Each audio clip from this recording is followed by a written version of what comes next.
Spooky Bus. I'm back with another video about Lil Durk and his case. I have a few videos I'm gonna play, but do y'all think Dirk might have a possible fighting chance at this case that they have over him? Y'all let me know below after these videos that I show you guys. I don't know. Maybe he might have something. If if it's not really a snitch that was wiretapped against Lil Durk, I believe he might have a chance, y'all.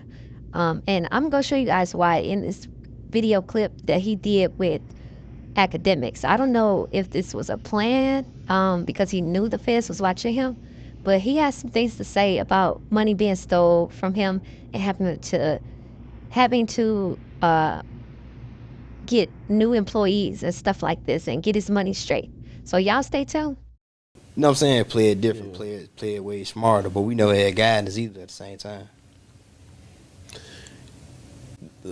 I heard someone say, they were like, "Yo, man, Dirk done made it, man. Why you still aim lyrics or bars at certain people?" What's making it? I guess it's, you're rich and successful. You got a lot of money. But what's making it? Because I can call somebody that got, well, not to throw a rapper name out there, but I can call somebody that got more money than one of the biggest rappers in the world. I guess they're saying that you don't live being in your reality these days is foreign cars, a lot of money, mansions. You're not in those. See, I ain't in that world. Neighborhoods anymore that you can't escape. This is a choice for you, while for them it's not a choice. No, I'm getting better at it. My decision making, my thinking, my choice of people to hang with, everything that got better. You know what I'm saying? I done moved the negative energy from around me. See everything slowed down now and everything like moving better. You know what I'm saying? I got a better team, I got new management. Like, nigga, when I say almost healed, I'm talking about I didn't fire my whole management team. I had to take over my bills. I had to take over the taxes. I had to take over who I was paying. I had to find out who's stealing. Damn. I had to find out who fake. I got to find out motherfucking who I could trust. I got to find out what a safe place to everything at one time. Everything at one time. And all this is happening in 2 months. What happened that gave you that realization? Like, yo, y'all got to make a change, because usually people gotta bump their head. This is recently. This is just last year. This is last year. Like I rather sit back and game plan and figure out how I want to live my life before I even step back in the camera to try to get some quick money. I could easily came back dissing, and I can do all that. I could say, let's go to the celebrity game and play ball for money. Let's box. Let's motherfucking rap, battle, beat, whatever you call it. I can do all that, but I'm a thinker. I want to sit back and be like, damn, I got to do this for my kids. I got to make sure bro them good. I got to make sure bro them mama good. I got to make sure bro them who died, they kids good. I got to make sure. So one word, one bar I say or anything can fuck everything up. What was the difference between obviously clearly the stealing shit is some other shit, but what was the difference between like your old team and the current team in whether it's energy or just the path you were headed on? What do you feel that change did for you in terms of, allowing you to make better decisions? It was like I was being carried. What do you mean? Like just say if I have security, right? Just say we do a show, and they'll be like, I'm just gonna throw a number out there that I can prove. So just say a show would be like, man, they want to give you 500. 500,000? Yeah. You get 500,000? asking for real, Jack. I'm a pocket watcher. I gotta ask. I got real proof. Like I believe you. everything I say in the interview is real. Everything I say is like 1,000 type shit. Proof. Can show you after. Can show you when you act live, whatever. But so in my mind though, at the time, I'm thinking like, okay, bet 500. I'm gonna take 500 home. But I'm not even thinking like, damn, I gotta pay the security. I gotta pay drivers. I gotta pay all my kids' mamas. I gotta pay this. I gotta do this a month. I gotta do this. I gotta do that.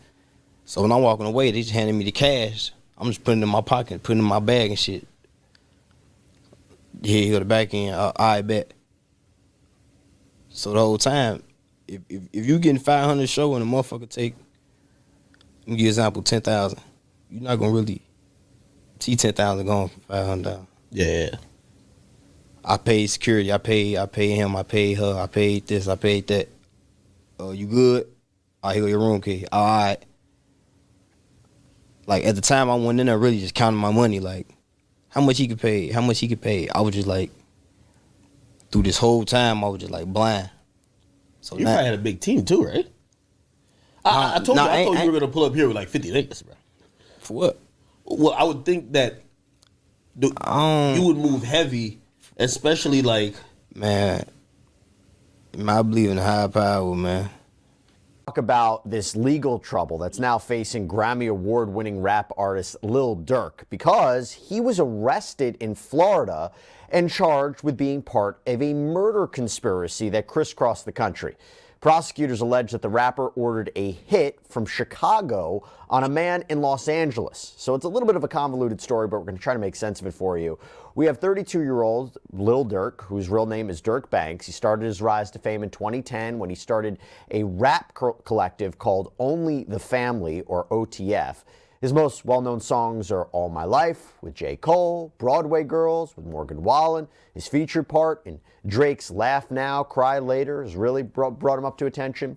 But last week, U.S. Marshals had stopped Banks from leaving the country at a Florida airport and booked him into the Broward County Jail. He had been indicted on a charge of conspiracy to use interstate facilities to commit murder for hire, resulting in death. He's also been hit with weapons charges, too. These are federal charges, by the way. Very, very serious charges. We'll talk more about it. But we've gotten our hands on an affidavit from an FBI agent who was investigating Banks' connection to what was this brazen shooting at an LA gas station. And we also have the indictment from the Central District of California. So we're going to be taking information from both documents. And now, because the court documents refer to the people involved in this case by their birth names, we're going to do the same. We'll talk about that in a second. But to get into this, I want to bring in celebrity defense attorney, friend of the show, Bradford Cohen, to talk more about this. Bradford, thanks so much for coming on. Really appreciate it. We have another rap star taken into custody on some pretty serious charges, very different than the Sean Colmes case, which we've been talking so much about. Just what are your initial thoughts on the indictment, the affidavit, these initial documents, and the initial allegations alleged by prosecutors? So I think that when we look at the indictment itself, what's so interesting is, and this happens quite often, they don't put all and everything that they have in the indictment because they don't have to. Right? Less is more for an assistant U.S. attorney or the U.S. attorney's office. And in this case, I think that's what they did. They gave them enough to know that they know what's going on, but not enough to know everything that's going on. I think, obviously, there's been some rumors that there's been a snitch among his group that has been wearing a wire for some time. And if that's the case, it's going to be a very difficult case for everyone involved, depending on how much talking there was going on. What I thought was interesting with the indictment is, a lot of things around Dirk basically revolve around funding that he paid for airport, he paid for flights, he paid for hotels, he paid for car rentals, all these things that they utilized in this, quote unquote murder for hire plot. So that's really where they're tying him in right now.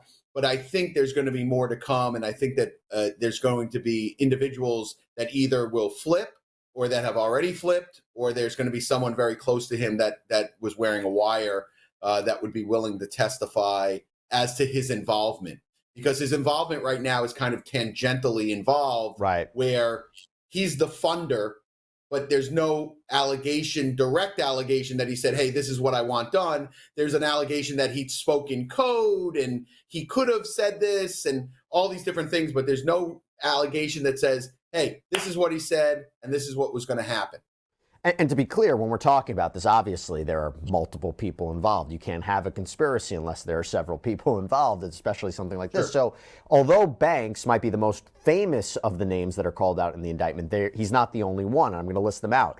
In the indictment, we have Kevon London Grant, we have DeAndre Dontrell Wilson, we have Keith Jones, David Brian Lindsay, and Asa Houston. And the indictment also names 5 co-conspirators, with Banks being one of them. In the indictment, he's referred to by his initials DB, or co-conspirator 1. So here's a little bit of background on this case. And it really starts in 2020, because that is when Banks was with his friend and fellow Chicago rapper King Von at an Atlanta nightclub.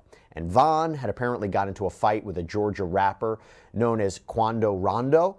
A friend of Rondo's allegedly pulled out a gun and shot King Von, killing him. Now, authorities say that Banks and his rap collective, OTF, the one that I mentioned, they wanted retribution. They wanted payback. So he allegedly made it known that he would pay a bounty for anyone who killed Rondo, who's, by the way, his real name is Tyquan Bowman.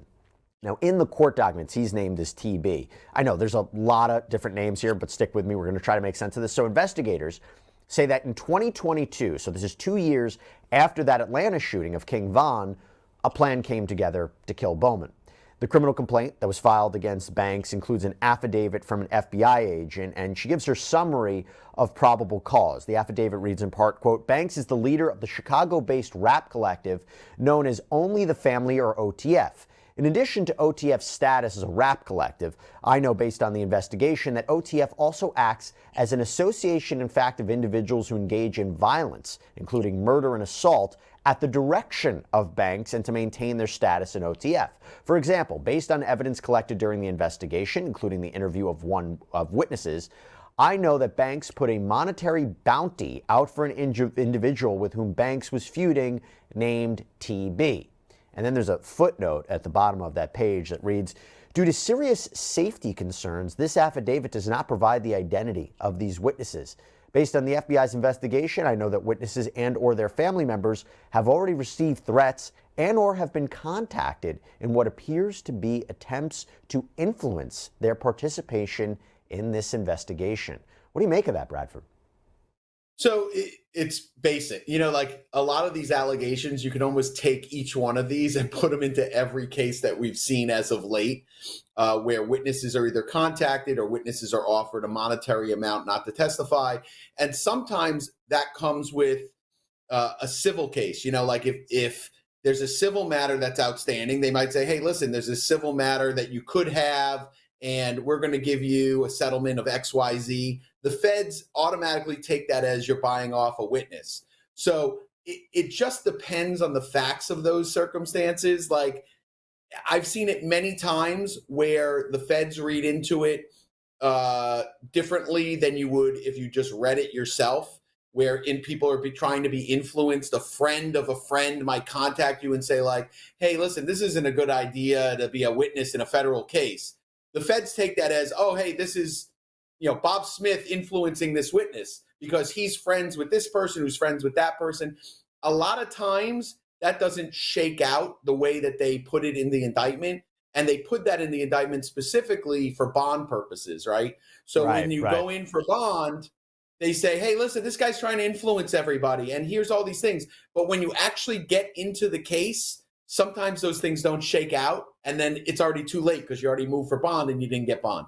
That's the same thing that's happening with Sean Colmes. I mean, well, that's Correct. A little different because he's not charged specifically with obstruction, but it's part of the racketeering count. I read this indictment. I didn't see anything that Lil Durk is charged specifically with obstruction or witness tampering. It's more the conspiracy. There's also federal weapons charges. So does that give you pause too, that he's not, I mean, again, maybe I'm wrong, that he wasn't directly charged with anything like witness tampering, obstruction?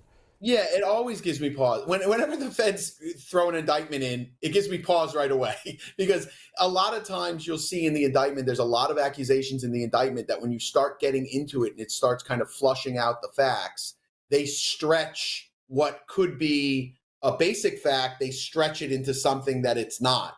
And I've seen this time and time again. So in this case, it could be individuals that are loosely associated with OTF or that is signed to the label or something else that has contacted a witness, and they're trying to put whatever they did onto Dirk Banks. So that's the issue here, right? Is that they're just lumping them all together. They'll just say, hey, listen, because this guy did that, obviously Dirk is the quote unquote leader of OTF.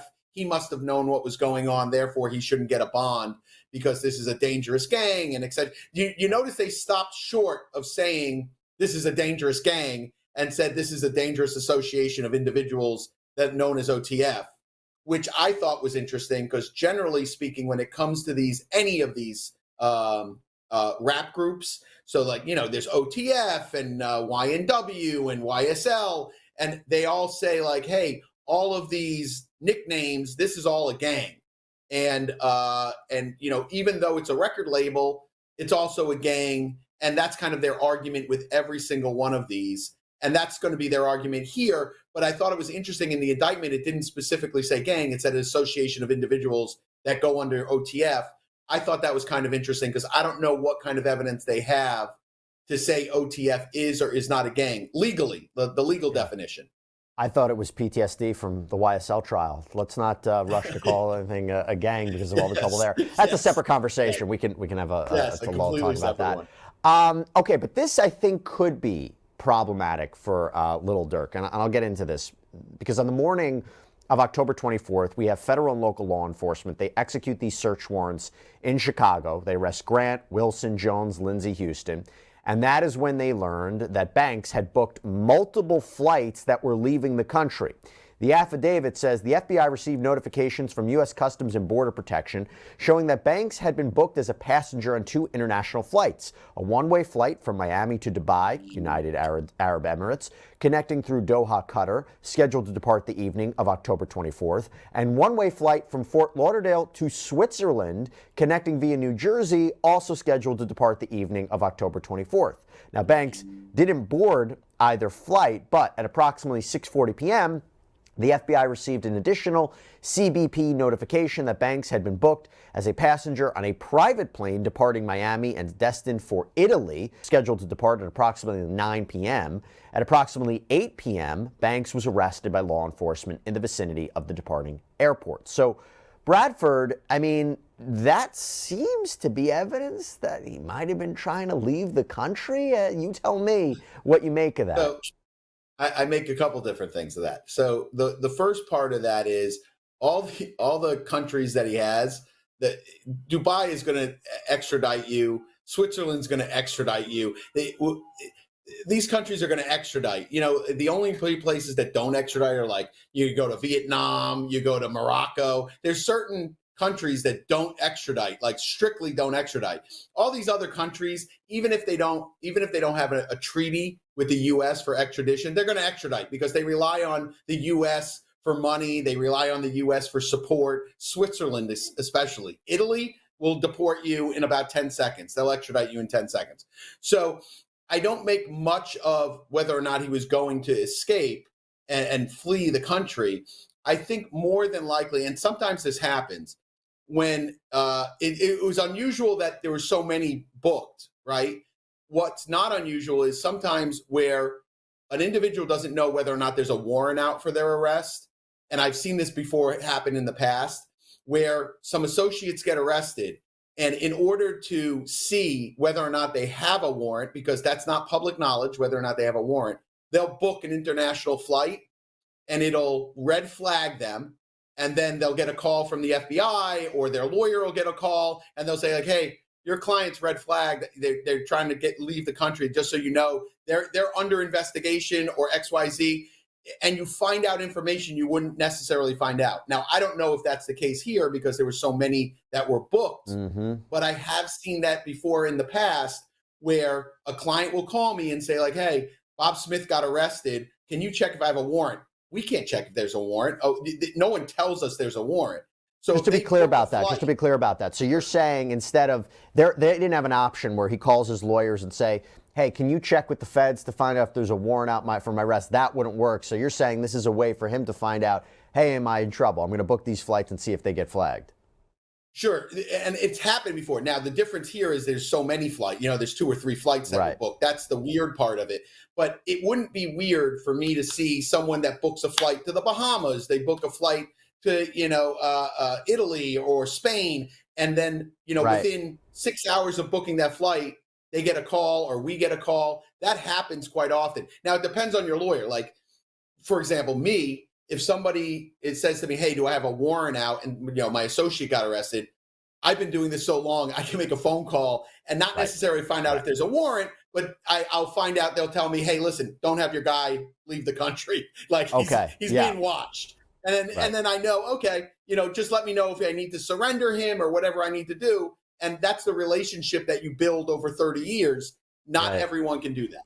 That's an interesting alternative explanation for that. I'm sure it will come out in a bond, in a bond hearing if he's questioned about that. So let me go now to these alleged co-conspirators and what exactly happened here. We have to make sense of it. So the indictment that was filed in the Central District of California gets into it, and it says that all of them conspired and agreed with each other to knowingly use facilities of interstate and foreign commerce, namely airplanes, cars, cell phones, and the internet, with intent that the murder of TB be committed in violation of laws of any state, namely the state of California, as consideration for the receipt of and consideration for a promise and agreement to pay anything of pecuniary value, namely money and lucrative music opportunities with OTF. So this is a murder for hire plot in exchange for career opportunities or money.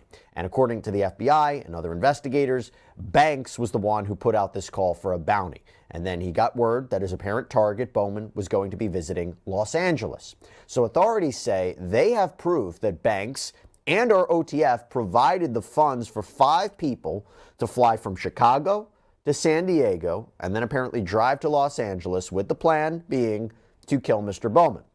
The indictment lays out what we call overt acts that they say this group committed in furtherance of this conspiracy. You can't just have an agreement. You have to have overt acts, overt steps that were taken to actually commit this crime. And the apparent proof ties it back to all the defendants. For example, one overt act says, on August 18th, 2022, co-conspirator 1 texted co-conspirator 3, "Don't book no flights under no names involved with me." So again, that's allegedly Lil Durk writing that. There are text messages between 3 of the defendants showing that they had the same airline ticket information. One of them also messaged someone on Instagram to say, "On my way to LA." And it's also being reported that Banks himself allegedly flew to Southern California on a private plane, was staying at a hotel in the San Fernando Valley, and authorities say they have camera footage that puts him there. Grant, who is allegedly a top OTF associate, bought ski masks, got cars, then gave 3 people guns, including one that had allegedly been converted into a machine gun. This is a federal crime. This is what prosecutors are alleging Grant did. And the indictment says that 6 people total, they traveled in 2 cars to the hotel in downtown LA where Bowman was supposedly staying. They allegedly started following Bowman, who was in a black Escalade with his cousin, Savia Robinson, known as SR. The indictment includes photos from a traffic camera showing the white Infiniti the suspects were in, seemingly following the black SUV. And the indictment says that the suspects then followed the Escalade to a Beverly Hills gas station, parked in an alley.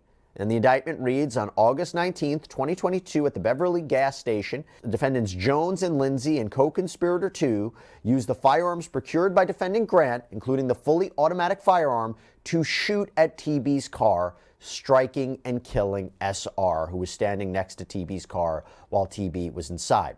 And the images below show defendants Jones and Lindsay and co-conspirator 2 firing their guns at TB's black Escalade. So we have the death of SR. TB survived this attack. And the filing includes surveillance photos of what prosecutors say are the suspects appearing to fire guns towards the gas pumps. And you can see it's daylight in these photos at a gas station in the middle of Beverly Hills. So Bradford, whoever was responsible for this, what a blatant crime, what a blatant act in the middle of it. But talk to me how she side. And the images below show defendants Jones and Lindsay and co-conspirator 2 firing their guns at TB's black Escalade. So we have the death of SR. TB survived this attack. And the filing includes surveillance photos of what prosecutors say are the suspects appearing to fire guns towards the gas pumps. And you can see it's daylight in these photos at a gas station in the middle of Beverly Hills. So Bradford, whoever was responsible for this, what a blatant crime, what a blatant act in the middle of it. But talk to me how strong you think this case is based on what I've been saying. If we're trying to prove, if the prosecutors are trying to prove conspiracy, what do you make of some of this evidence? Text messages, surveillance, travel receipts. What do you make of it? I think that Dirk will still have a defense. I think that, I don't know everything that's going on. Obviously, no one does. From what I'm reading in the indictment, I think there's some missing pieces there when it comes to Dirk about how involved he was in this alleged conspiracy. The other guys, where they all have plane tickets, they all got a car, they're on tape. That's going to be a very difficult case for those lawyers who have that case, because, and I've said this multiple times on multiple cases. There are so many ways these days to catch individuals in this type of crime, where you have cell phone records, GPS data. You're going to have cross-reference on the phones, what phones are together at what times. You're going to have car rental agreements. You're going to have videotapes. It's real funny because very often you find these red light cameras and things like that the feds get on state cases where I want the footage, where I know it's good for my client. They're like, sorry, we don't save that footage. But somehow the feds get, camera footage from red light cameras, camera footage from the next door neighbor, camera footage from some guy who's just randomly on the street. So you'll see that they will put together a forensic case against the actual shooters that, will be very heavily based on cell phone records, GPS data, and videotapes. Now, when it comes to Dirk Banks, so far I've seen one text that says, don't have them associate my name with any kind of flights that they're taking. Certainly that's not a good text, but is that the only text? Because that doesn't, that in itself doesn't stand on its own. Certainly it's circumstantial. But like I said, we have to wait and see what other evidence they have. If they have a snitch, if they have videotapes or audio tapes of him saying something, I think that's a lot different than, hey, just make sure you don't associate my name with these guys. Because he could be blaming, Grant or one of these other guys and saying like, hey, these guys are going to do some crazy stuff. And he's like, hey, listen, make sure it doesn't associate with me at all. You can look at that a million different ways. So I'm hesitant to say that they have, a slam dunk case on Dirk Banks. I think that they have a long way to go on Dirk Banks in order to prove the conspiracy against him. I think the others, it's going to be very heavily based on paperwork. So in other words, look, I said it before, what a blatant attack. You're shooting in the middle of the day near gas pumps, which could explode. If you make the argument that the case against the shooters is really strong, could there be a situation where they work out an attractive plea deal? I don't know what an attractive plea deal would look like for them, considering what they're facing and what the accusations are, where they turn on Lil Durk. What would be a scenario that would what kind of deal could be worked out where you're working a deal out with the alleged shooters to go after the principal of this case, or the alleged principal? It's happened quite often in the past. And if you told me, the deal that Sammy the Bull worked out, right? The guy killed like 19 or 20 people. He ended up getting, a year or two in jail, followed by probation. If you told me that was a deal that someone would get for, being associated with 19 or 20 murders, I would tell you that's an impossible deal to get. So it all depends on the hunger of the U.S. attorney and the AUSA that's involved. And if they want this individual badly enough, they'll make very attractive deals for these individuals. What does a very attractive deal look like? I think they go for the lowest hanging fruit. Whoever, didn't actually kill the guy, maybe someone that was involved that didn't actually shoot, or someone that shot but it didn't hit. They're going to have forensics. Yeah. So they'll take whoever is the least culpable, and I think that they'll approach him and make a deal with him that'll be the most attractive. And if that guy doesn't make a deal, they'll move on to the next guy. So usually that's what happens, right? You go for the lowest hanging fruit first, the guy that you think will flip, the guy that didn't really have that much involvement. And I think what also is interesting with the indictment is it wasn't just money. They're like, oh, it could have been money or it could have been career advancement, Right. Which is, it's strange to mention that because they don't really go into any kind of facts about it. They just say it could have been, that they would have advanced in their career. But what does that look like? Dirk promised them like a record deal, like doesn't, or they assumed it. Strange. And if they assumed it, that's a weaker case for the prosecution. If it was just like, oh, I assumed if I did this for him, Correct. And that's so you got it. That's the key, right? They're like, hey, I knew if I helped him out, he would give me a record deal. Now, what's crazy is Dirk did that interview with academics the date of the unaliving. He was in a hotel that was 2 blocks away from where the unaliving happened. And he came an hour early to the interview, I guess to make it look good on his end. But yeah, this is crazy. And there was a lot of subliminals in that video with academics. So if y'all want to see that full video, comment and let me know and I will upload it for you guys. So y'all like, comment, subscribe, and follow me. Thanks.